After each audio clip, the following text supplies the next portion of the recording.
nous accueillons à présent Jacques Trainer, qui est physicien théoricien, qui a notamment beaucoup travaillé sur les fluides quantiques, qui est ex-professeur à l'université Pierre et Marie Curie, et qui est aujourd'hui chercheur associé au laboratoire interdisciplinaire des énergies de demain à l'université de Paris, et qui est également président du comité des experts du Shift Project. Je lui laisse la parole.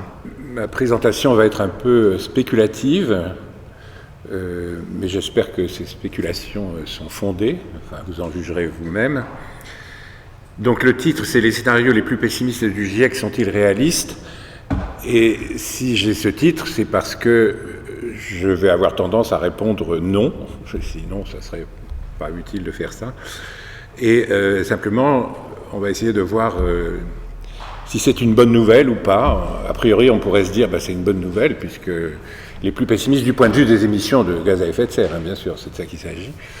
Et on va voir que la conclusion est un petit peu plus complexe que ça, mais elle est très intéressante, très stimulante.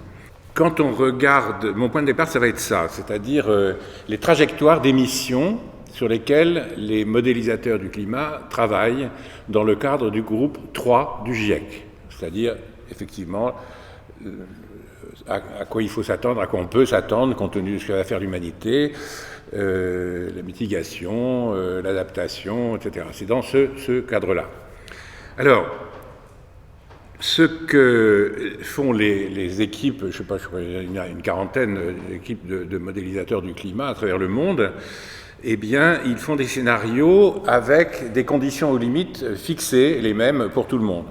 Et ces conditions aux limites, eh bien, c'est une valeur du déséquilibre radiatif en haut de la troposphère, exprimée en watts par mètre carré.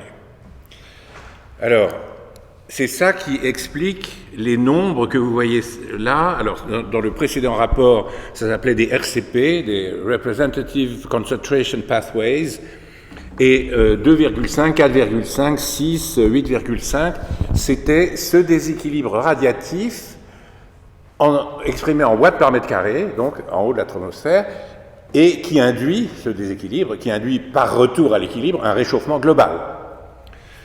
Voilà. Alors, il y a cette condition aux limites qui est fixée pour tout le monde, et après, on trace des trajectoires d'émissions. Là, vous les avez en milliards de tonnes par an, les émissions de CO2. Si vous regardez la partie gauche, ce qui est en noir, c'est le passé, et puis les trajectoires d'émissions, eh bien, c'est les courbes de différentes couleurs. Alors, vous voyez, par exemple, alors les valeurs, c'est 1, 9, 2, 6, là, dans le dernier rapport, c'est des SSP, parce que la problématique est un petit peu plus large que simplement les émissions, mais là, ce qu'on voit, c'est en termes d'émissions, donc 1,9, 2,6, 4,5, 7, 8,5. Et ce sont des émissions, donc, année par année, avec les trajectoires vertueuses qui sont en vert foncé ou en vert clair, qui permettent celle à 1,9 en principe de rester en dessous de 1,5 degré de réchauffement global. Ensuite, la suivante, c'est rester en dessous de 2. Ensuite, on dépasse les 2 degrés avec le SSP2 4,5. Et puis, moi, je vais surtout discuter les deux trajectoires 7 et 8.5 en argumentant, en essayant d'argumenter auprès de vous qu'en fait elles ne sont pas réalistes. Alors, c'est pas très grave, sauf que souvent les gens qui lisent les rapports du GIEC considèrent que c'est le business as usual. Et en fait, ce n'est pas le business as usual, et en fait, quand vous lisez les rapports du GIEC, c'est explicitement dit.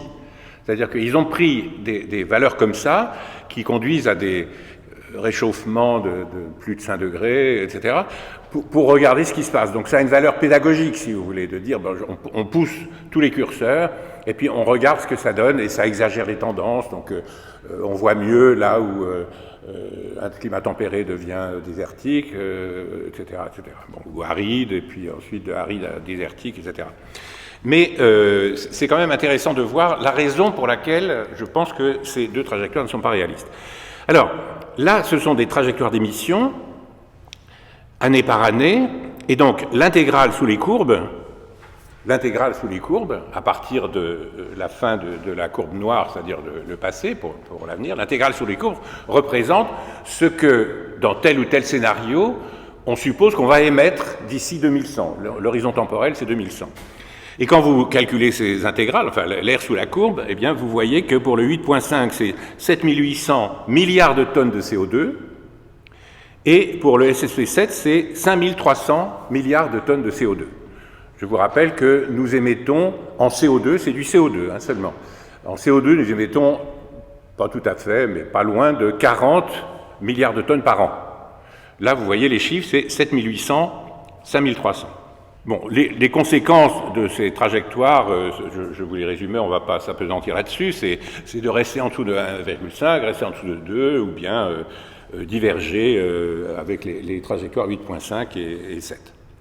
Alors ça, c'est ce que dit le passé du point de vue de l'augmentation de température.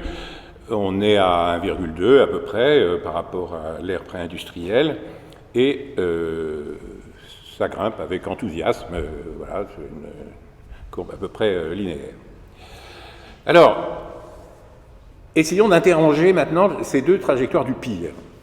Une façon de l'interroger, c'est de dire, je regarde ce qui est publié concernant les réserves de fossiles dans le monde entier, ce qu'il y a comme réserves exploitables. C'est publié chaque année par BP, qui publie le World Energy Outlook et qui vous donne, pays par pays, région par région, monde entier, etc., les réserves de combustibles fossiles.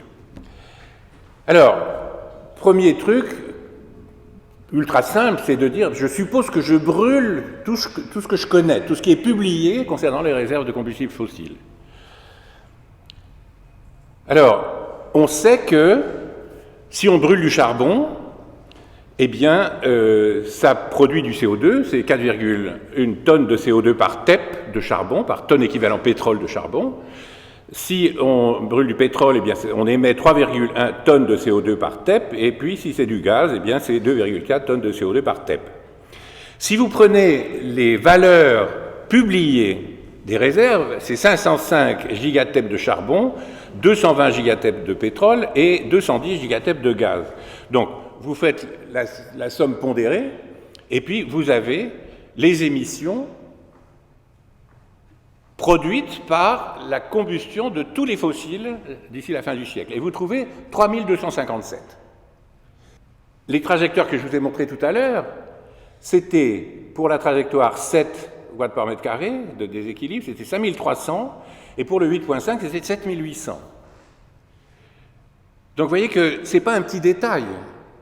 On est en dehors des clous par un facteur 2 ou 3. Et on l'a fait vraiment à la hache, puisqu'on a considéré qu'on allait brûler tout ce qu'il y a d'ici 2100. Or, si on considère le charbon, il y a 505 gigatep de charbon, on en consomme 3 ou quelque chose comme ça par an. Donc vous voyez qu'il y en a en fait... à consommation égale, il y en a pour des siècles. Donc là, on fait ce petit calcul dans lequel je ramasse tout et je dis je le brûle jusqu'à 2100.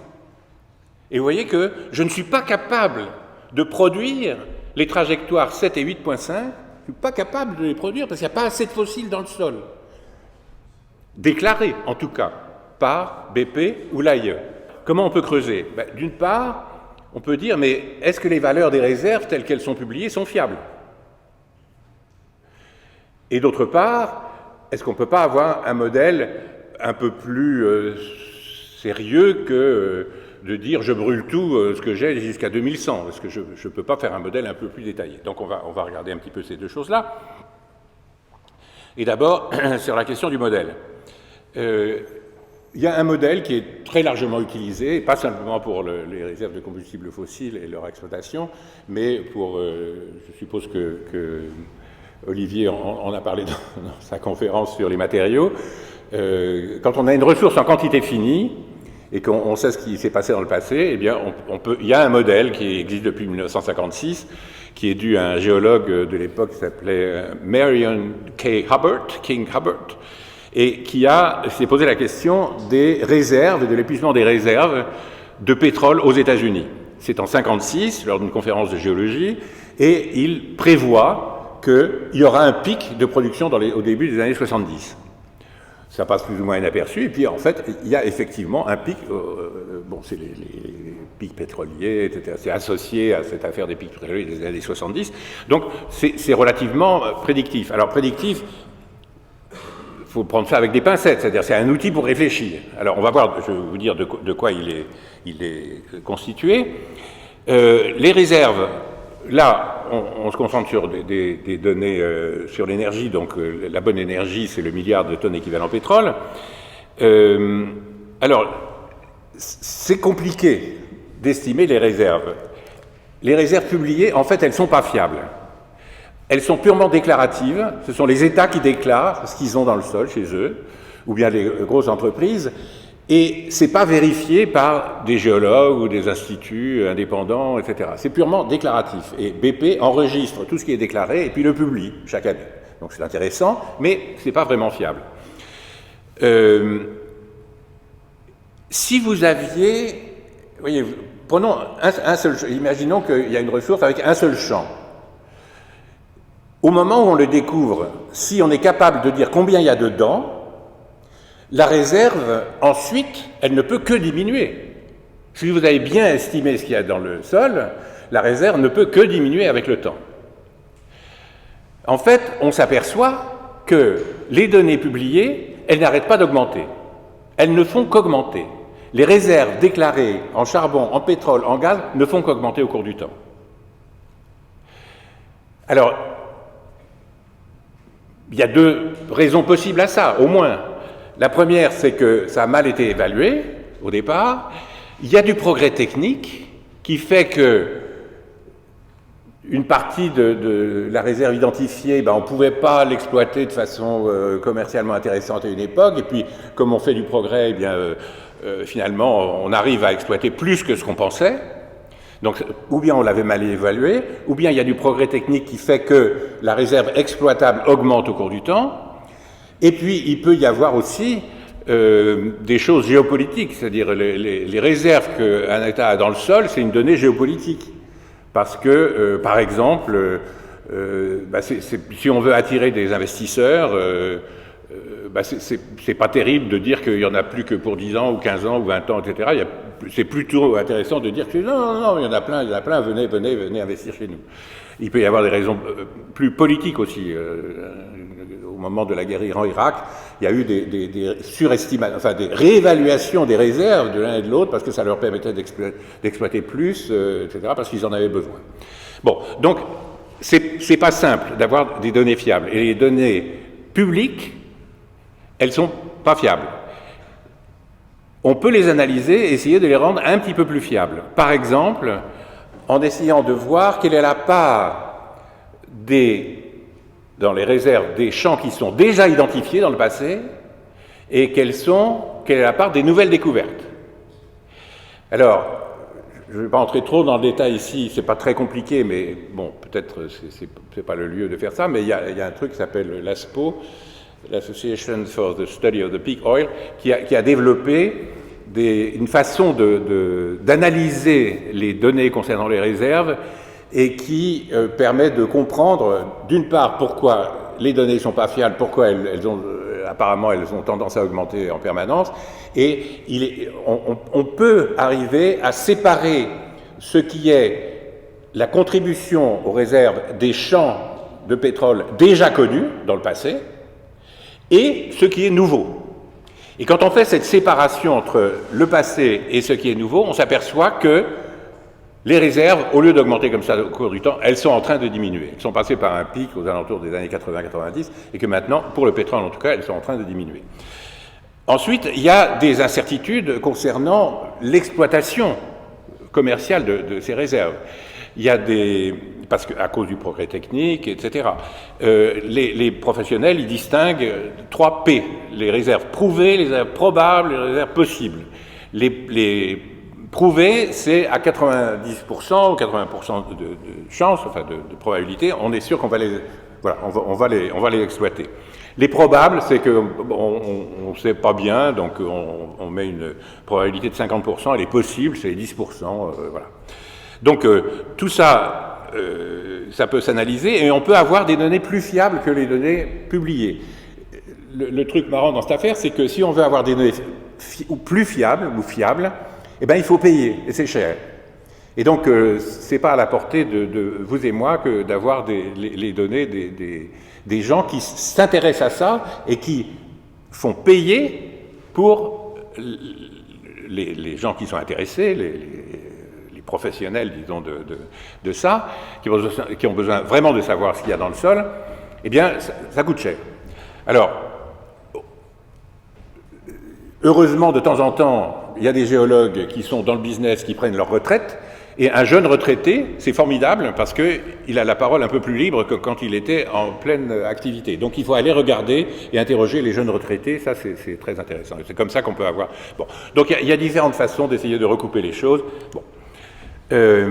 Alors maintenant, sur la façon d'essayer d'anticiper la production d'une ressource en quantité finie. Alors, il y a deux paramètres.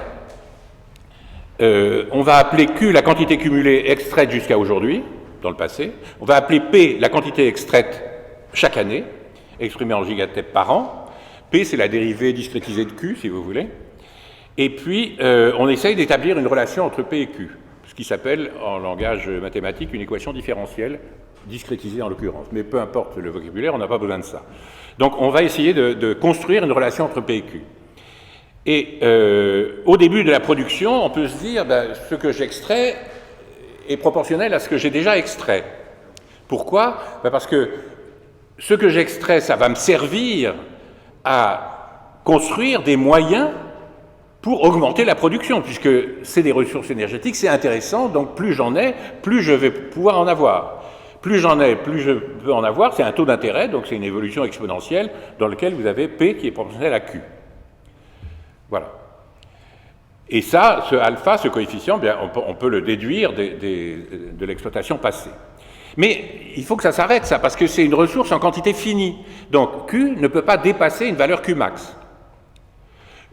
Et je suppose connu la valeur Q max parce que j'ai été frappé à la porte du géologue du coin et je lui ai dit combien il y a de ceci dans le sol, etc. Il m'a dit il y a tant. Et je suppose que c'est fiable. Alors, donc la production annuelle doit s'annuler quand Q égale Q max, c'est-à-dire quand Q sur Q max égale 1. La façon la plus simple de tenir les deux bouts de l'évolution, eh bien, c'est de multiplier le alpha Q, P égale alpha Q de tout à l'heure, par 1 moins Q sur Q max.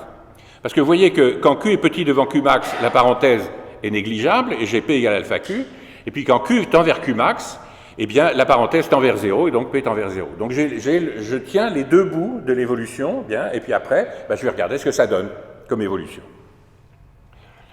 Alors, on suppose connu donc la quantité, donc on discrétise à l'année n, il y a Qn, et de là on peut calculer P de n plus 1. Donc j'utilise la relation, c'est alpha Q de n facteur de 1 moins Q de n sur Q max, et puis Q de n plus 1, c'est ce que j'avais extrait jusqu'à l'année n, plus ce que j'ai extrait à l'année n plus 1, et donc ça fait ça. Et puis je peux continuer à itérer le truc, et je calcule une courbe de production. Alors, c'est ce que fait Marion Hubert, et ce qui est amusant, c'est qu'il a une perspective, c'est un géologue, et il a une perspective large, disons, sur l'évolution de l'humanité, parce que, vous voyez, l'échelle de temps qu'il présente, c'est dans le papier original, ça, hein, de moins 5000 ans à plus 5000 ans, et voilà, les fossiles sont épuisables, donc ça a démarré, puis ça va tomber à zéro, nécessairement, donc voilà, les fossiles, c'est ça, pendant quelques siècles. Et puis, à l'époque, ce qu'il envisage, bien, c'est que c'est le nucléaire qui va prendre le relais, et le nucléaire, on va pouvoir en faire beaucoup, etc. Mais vous pouvez mettre ce que vous voulez à la place de nucléaire énergie, vous pouvez mettre une combinaison linéaire de nucléaire et de renouvelables, ou ce que vous voulez, mais en tout cas, ce qui est intéressant là-dedans, c'est une perspective presque anthropologique de dire, voilà, les fossiles, ça a été un moment dans l'histoire de l'humanité, et puis voilà. Donc, il prévoit ce truc-là, c'est-à-dire un pic de production pour le début des années 70. Et ce qui est intéressant dans cette affaire, c'est que si vous avez une incertitude sur Qmax, qui est l'air qui est sous la courbe, eh bien, elle se répercute relativement faiblement sur la position du pic. Si vous augmentez le Qmax de 25%, vous le variez de 25%, vous décalez la position du pic de quelques années. Donc, c'est une quantité relativement robuste, le pic. Ce qui compte, si vous voulez, c'est pas le moment où je vais extraire la dernière pépite d'anthracite du sol. Ce qui compte, c'est quand est-ce que, sur le marché, il va y avoir des tensions. C'est-à-dire la demande va toujours être là, puisque c'est une ressource énergétique, mais ça devient de plus en plus difficile à extraire, et donc ça décroît. Donc c'est la position du pic qui est intéressante. Alors, voilà, c'est ce qu'il fait, et maintenant, ce que j'ai fait moi, c'est de regarder ces courbes à la Hubert, donc ces extrapolations, ces projections à la Hubert, pour des valeurs plus ou moins raisonnables des ressources en charbon, en pétrole et en gaz. Alors, vous avez la courbe bleue, la plus basse, c'est le gaz, la courbe verte, c'est le pétrole, la courbe noire, c'est le charbon, et je vais commenter un tout petit peu la courbe du charbon, et puis la courbe rouge, c'est le total des trois. Alors, la courbe noire, elle a un pic, et puis vous voyez que ça ne décroît pas comme... il me semble qu'il y a un épaulement comme ça vers la fin du siècle et le siècle prochain. C'est parce que le charbon, si vous voulez, il a une dynamique de consommation. D'abord, il voyage peu, enfin, en partie, mais il est surtout consommé sur place parce que c'est un solide, donc ça voyage mal. Et surtout, la consommation du charbon, elle a, au début des années 2000, il y a une rupture de pente, et qui correspond à l'entrée de la Chine dans le marché mondial. La Chine devient l'atelier du monde, et elle a une dynamique propre de consommation du charbon qui est relativement indépendante de la consommation du reste du monde. Donc j'ai traité ça en deux pics de Hubert, un pour la Chine, avec aux alentours de 85 à 90 gigatep de réserve pour le charbon chinois, et puis quelque chose pour le reste du monde. Et donc vous voyez que les pics pour les trois, c'est-à-dire le pétrole mondial, le gaz mondial et le charbon chinois, c'est dans les décennies qui viennent, c'est là. Le pétrole, on y est déjà, le pétrole conventionnel, le pic c'était en 2006, il y a le pétrole de Rochemer, etc., le gaz de Rochemer qui prennent un petit peu le relais, mais il y a une décroissance de l'autre. Et quand vous sommez les trois, vous voyez que le pic, il est pour là. Le pic des fossiles, il est pour dans pas longtemps. Pour autant qu'on fasse une certaine confiance à ces extrapolations. Alors, maintenant, ces courbes de production, vous voyez, le premier calcul, c'était de dire je brûle tout jusqu'à 2100. Et puis je regarde et je vois qu'il y a un problème. Alors, on fait un truc un peu plus réaliste, qui est ça, ces projections à la Hubert. Et à partir de là, on peut tracer une courbe d'émission globale de CO2, puisqu'on sait chaque TEP de charbon, pétrole ou gaz, on sait combien ça représente de tonnes de CO2. Et donc si on fait ça et qu'on le colle sur la courbe, la première courbe que je vous ai montrée tout à l'heure, eh bien ça donne ça, vous voyez. C'est la courbe bleue, un peu foncée, et vous voyez qu'elle est très loin, évidemment, elle est très loin des scénarios du pire que considère le GIEC. Et on est plutôt, alors, on est au-delà de la courbe qui garantit plus ou moins 1,5 degré, 2 degrés aussi, on est aux alentours de entre 3 et 4 degrés, quoi.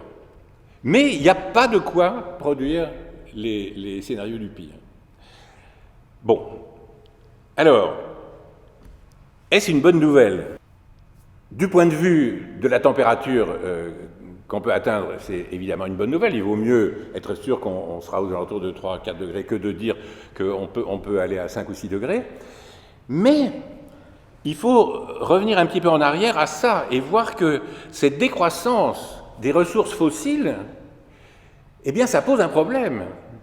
Parce que cette décroissance, elle est indépendante de toute politique climatique. On est d'accord, hein? On utilise tout, selon le modèle de Hubert, tout ce qui est disponible. Donc il n'y a pas de politique de réduction, etc., volontaire de laisser dans le sol. C'est ça.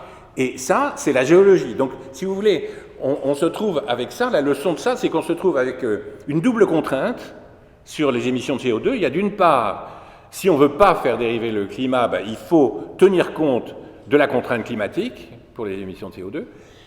Mais d'un autre côté, il y a une deuxième contrainte qui apparaît ici, et qui est que on n'a pas le choix il y a une échelle de temps à laquelle les émissions de CO2 vont nécessairement diminuer pour des raisons géologiques, parce qu'il n'y a pas suffisamment pour aller au-delà de ça. Donc vous voyez que la contrainte carbone, elle devient double. Elle est climatique d'un côté, et puis elle est resserrement des ressources de l'autre. Donc, resserrement des ressources, sachant que les ressources fossiles, c'est 80% de l'énergie primaire que nous consommons.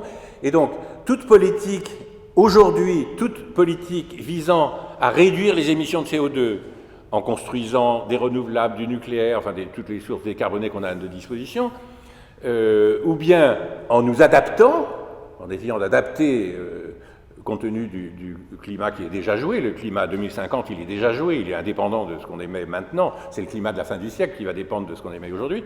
Mais si on veut s'adapter ou bien mettre en place des sources décarbonées, eh bien il faut de l'énergie pour ça, ça demande de l'énergie. Et ça dit, il faut faire gaffe parce que l'énergie, en tout cas l'énergie fossile qu'on utilise massivement aujourd'hui, eh bien peut-être on n'aura pas tout à fait assez pour faire ce qu'il faut. Donc, si on veut maîtriser un petit peu cette évolution, il faut s'y mettre tout de suite, il faut regarder ça. Il faut regarder ça, il faut décarboner. C'est pas un choix qu'on a, si vous voulez. C'est pas, je cherche à limiter le réchauffement climatique, donc j'ai le choix de le faire maintenant, plus lentement, plus rapidement, plus machin. Non, il n'y a pas le choix. Ça, c'est une contrainte nouvelle dont il faut tenir compte, parce que sinon on va la subir sans s'y être préparé. Et qu'est-ce que ça veut dire s'y subir, y être subi? Eh bien, une indication un peu globale comme ça, etc., c'est d'avoir en tête la relation PIB-énergie. Prenons le PIB, le produit intérieur brut, comme un proxy de la production des biens et des services. D'accord? C'est la somme des flux monétaires associés à la production des biens et des services. Maintenant, la production de ces biens et des services, c'est de la matière transformée. Tous les services et tout ce qu'on a autour de nous, tout ça, tout ce que vous voulez, les ordinateurs, les vêtements, tout ça, etc., c'est de la matière transformée. La physique, c'est associer à toute transformation de la matière un bilan énergétique. D'accord? Et donc, ces transformations de la matière dont nous vivons, nos sociétés, donnent naissance à une double comptabilité, l'une en termes énergétiques, l'autre en termes monétaires. Le passage de l'une à l'autre s'apparente à un simple changement d'unité. Je n'ai pas à me poser la question, est-ce que le PIB appelle de la consommation d'énergie ou c'est la consommation d'énergie qui produit le PIB? C'est la même chose, exprimée de façon différente. C'est comme de mesurer une longueur en inches ou en centimètres. Ce n'est pas les inches qui produisent les centimètres, ni les centimètres qui produisent les inches. C'est une longueur que j'exprime de deux façons différentes. Eh bien là, il y a quelque chose qui ressemble un petit peu à ça. Ce n'est pas aussi absolu qu'un changement d'unité strict, parce que la consommation d'énergie, on peut la faire de façon plus ou moins intelligente, de façon plus ou moins astucieuse, on peut être plus efficace dans l'utilisation de l'énergie, etc. Mais voilà ce que ça donne, si vous voulez. Quand on prend les données, voilà où on est aujourd'hui, vous avez là, en ordonnée, l'évolution du PIB mondial en milliards de dollars, en milliards de dollars, et puis vous avez la consommation d'énergie exprimée non pas en dollars, mais en unités d'énergie, c'est-à-dire en milliards de tonnes équivalent de pétrole, et vous voyez que sur une cinquantaine d'années, les premières valeurs, c'est vers les années 60, depuis maintenant, ça fait 70 ans, et vous avez un truc qui est relativement proportionnel, quoi. D'accord? Et donc, ça pointe vers le fait que on entend quelquefois parler, souvent chez les économistes, de découplage entre consommation d'énergie et PIB, production de biens et de services. Il n'y a pas de découplage à attendre, c'est du baratin. C'est la même chose, encore une fois, c'est les mêmes transformations de la matière exprimées de deux façons différentes. Donc il n'y aura pas de découplage. Ce que vous pouvez faire, c'est avoir une pente de la courbe qui soit augmentée, c'est-à-dire faire plus de PIB avec moins d'énergie, ou avec la même quantité d'énergie, faire plus de PIB. Ça oui, on peut le faire, et il faut le faire. Donc c'est tout ce qui concerne l'efficacité énergétique, la sobriété, etc., tout ce que vous voulez. Mais non, la sobriété c'est un peu différent, mais disons l'efficacité énergétique. Mais si on dit qu'on a un resserrement ou quelque chose qui se resserre sur les ressources énergétiques, alors il faut s'attendre à un resserrement du PIB, c'est-à-dire essentiellement de la production des biens et des services. Donc, ça pointe vers tout un sujet, qu'on ne traite pas ici, mais qui est décroissance, pas décroissance, sobriété, qu'est-ce que ça veut dire, etc. etc. Et puis surtout, de précipiter, si vous voulez, la réflexion sur le remplacement des ressources fossiles par des ressources non carbonées. Est-ce qu'on peut essayer d'anticiper la demande d'énergie vers la moitié du siècle ou vers la fin du siècle, la demande d'énergie mondiale? Alors, aujourd'hui, on est 8 milliards d'individus et on consomme 14 milliards de tonnes équivalent pétrole par an. Si on passe à 10 milliards, toutes choses égales par ailleurs, je fais une simple règle de 3, ça me fait 17,5 gigatep par an. Mais en fait, les pays émergents vont continuer d'émerger, les pays pauvres vont être un peu moins pauvres, et donc, la demande d'énergie, on peut estimer, toutes choses égales par ailleurs, que ça va être aux alentours de 20-25 gigatep. Ça, c'est la consommation actuelle de l'énergie primaire, mais alors, ce qu'on a à notre disposition de non carboné, c'est la biomasse, le nucléaire, l'hydroélectricité, et puis les énergies de flux, solaire, éolien et autres. Je vais passer ça, et je vais aller directement à ça, et ça sera ma dernière diapo. On peut regarder ce que sont capables de fournir les énergies de flux décarbonées. Donc l'hydro, la biomasse, le solaire, la géothermie, l'éolien. En 2020, ça représentait 2,45 gigatep par an. Si vous poussez les curseurs au maximum de ce qu'on lit dans la littérature, c'est-à-dire vous doublez l'hydroélectricité, c'est beaucoup, hein, doubler, il y a des... Bon. Si vous faites des biocarburants, vous augmentez le bois, le solaire, vous multipliez par 10, l'éolien, vous multipliez par 10, etc., à l'échelle 2050, vous sommez tout ça, ça fait 11,9, 12. Vous avez 12 gigatep avec les combustibles de flux, les énergies de flux, 12. L'estimation du besoin, c'est aux alentours de 20, 20-25. Manque 8. Comment on peut obtenir ces 8? S'il s'agit de fournir ces 8, puisque la demande va être là, évidemment, on peut laisser mourir les gens, mais on veut plutôt une évolution pacifiée du monde. Donc, il faut produire 8. Et la question, c'est comment on fait pour produire 8 sans avoir, avec des fossiles qui vont avoir tendance à diminuer. Donc, il y en aura toujours. Donc, on peut faire du fossile avec capture et stockage du CO2 et enfouissement, et puis le nucléaire. Voilà. Merci de votre attention. La prochaine COP va démarrer à la fin du mois, là. On verra dans le groupe 3 comment ils traitent ce problème de scénario, d'émissions à travers le siècle. Pour le moment, ça a l'air de pointer vers le fait qu'il y a un manque de dialogue, si vous voulez, entre les scénaristes et les géologues. J'ai posé la question à Valérie Masson-Delmotte, pourquoi il y a ce manque de cohérence entre les scénarios du pire qui ne sont pas réalisables du point de vue de la géologie? Et la réponse est, mais ils ne publient pas dans le GIEC prend en compte les publications dans des revues académiques.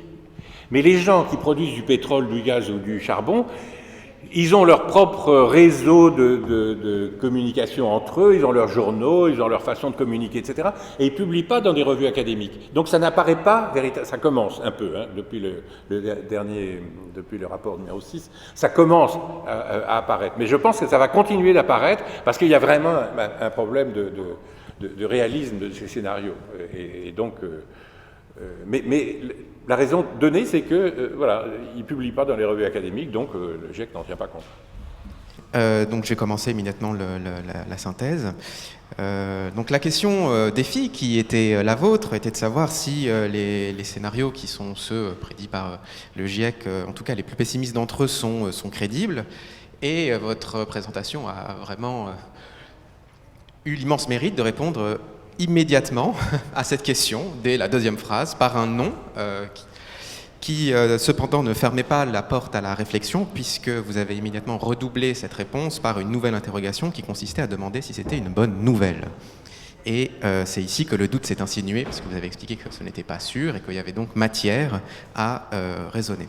Pour construire votre raisonnement, donc, vous êtes parti d'un modèle ou d'un concept qu'on utilise pour se représenter les conséquences futures de nos émissions carbone, donc les trajectoires d'émissions qu'on mesure année par année à horizon 2100. Et vous vous êtes demandé comment nous faisions pour construire ces modèles et ces représentations. Donc vous avez bien montré qu'on devait partir de conditions aux limites qui sont fixées pour tout le monde et qu'ensuite on essayait de mesurer les déséquilibres palliatifs qui permettent d'expliquer le réchauffement et que c'est donc à partir de ces phénomènes que nous tâchons de construire les représentations qui sont les nôtres. Vous avez montré que le GIEC définit 5 trajectoires dont 2 vous semblent particulièrement problématiques, SSP 3 7.0 et SSP 5 8.5. Non, c'est 7.0 et 8.5. 7.0 et 8.5, ouais, pardon. Ouais. Vous avez donc ensuite interrogé ces trajectoires, d'abord en vous demandant de quelle réserve de combustibles fossiles exploitables nous disposions. Et vous avez essayé donc de mettre à l'épreuve, pourrait-on dire, ces représentations ou ces spéculations à l'échelle donc des données dont nous disposons aujourd'hui. Et ça a été l'occasion pour vous d'une expérience de pensée. Que se passerait-il si nous brûlions tout d'un coup toutes les réserves dont nous disposons de matières fossiles? Vous avez montré que nous obtiendrions un bilan de CO2 de 3257 gigatonnes, ce qui est bien en deçà des 2 valeurs retenues par les deux trajectoires dont vous contestez la fiabilité, qui situent donc plutôt des seuils à hauteur de 5300 et 7800 gigatonnes de CO2. Donc vous avez expliqué que nous étions hors des clous par un facteur 2, voire peut-être même un facteur 3, c'est déjà une information qu'on peut retenir sur ces 2 derniers scénarios. Et ensuite, tout l'objectif de la deuxième partie de l'exposé était de se demander comment expliquer cette situation. Et ça a été l'occasion pour vous de revenir sur une difficulté classique de la philosophie des sciences. Comment est-ce qu'on explique les décalages qu'on observe entre les modélisations que nous construisons et les données que nous obtenons lorsque, effectivement, de fait, un décalage existe? Alors, il y a toujours 2 manières de procéder lorsque nos modèles sont dédits par l'expérience. Eh bien, d'une part, on va interroger la viabilité des données en se disant qu'on les a peut-être mal détectées, en tout cas qu'il y a anguille sous roche. Et ce que vous avez fait en expliquant qu'en réalité, les pronostics des réserves sur lesquelles nous nous basons sont quand même des documents qu'il faut manipuler avec précaution, puisque ce sont des informations qui en réalité sont à la discrétion des États et qu'ils ont toute la main sur leur révélation ou leur dissimulation, et que ça posait donc tout un tas de difficultés on ne peut pas se contenter tout simplement de les prendre telles quelles pour argent comptant. Il faut prendre ça avec beaucoup de pincettes. Et donc ça, c'est pour le volet critique pourrait-on dire, des données. Ensuite, la deuxième option, bien sûr, qu'on peut choisir, c'est interroger le modèle. Interroger le modèle pour essayer de trouver une manière plus fiable d'interroger les choses. Et donc c'est en fait ce que vous avez fait en regardant les propositions qui sont donc celles de Hubert. Donc vous avez montré comment on pouvait penser en fait une relation de proportionnalité entre les ressources et l'exploitation, en montrant que plus il y a de ressources, plus il y a d'exploitation qui est réalisée. Et vous avez montré que lorsque Hubert essaye de modéliser ce phénomène-là, ce qui apparaît, c'est à un certain moment un pic d'exploitation après lequel l'exploitation est vouée à diminuer.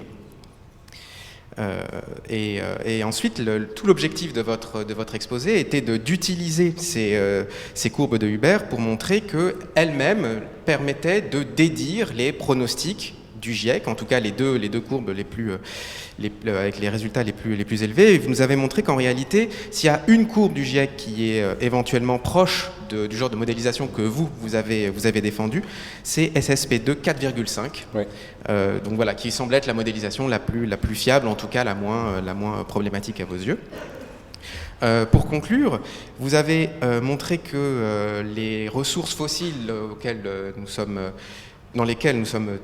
toujours dépendants obéissent à une logique de décroissance qui est enclenchée en soi, de manière, pourrait-on dire, géologique ou objective, indépendamment des décisions de politique publique qui pourraient être réalisées à leur sujet. Et donc, vous avez expliqué que ça nous expose à une double contrainte. Il y a d'abord une contrainte climatique et ensuite une contrainte géologique à laquelle il nous faut répondre. Et cette contrainte, elle nous pousse à l'action, puisque, comme vous l'avez très bien rappelé, nous n'avons pas le choix. C'est-à-dire, il y a un moment où la Terre ne pourra tout simplement plus nous fournir les moyens de nos ambitions économiques et industrielles, pourrait-on dire.